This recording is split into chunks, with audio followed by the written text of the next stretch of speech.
Yo,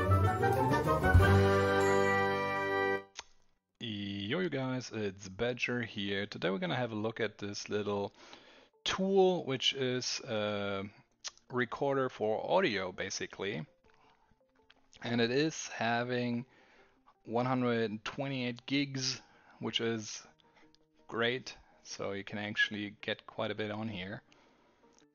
And it is pretty straightforward too. So you just turn it on and you can push the button. You can also insert a headset as well to check all that out.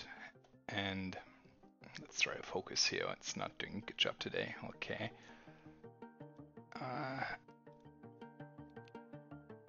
Yeah.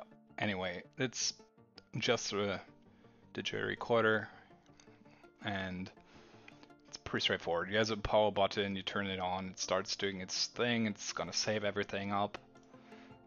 And that's basically what it's about. It lasts for around 300 hours. As soon as the red button lights up, you know you're recording. And yeah, apparently 300 hours is possible. But I did not try that myself yet, because 300 hours is quite a bit of time. So let's just call it a day, since the video is not wanting to focus here. And I will see you in the next video. Take care, guys. My name is Badger. Until then.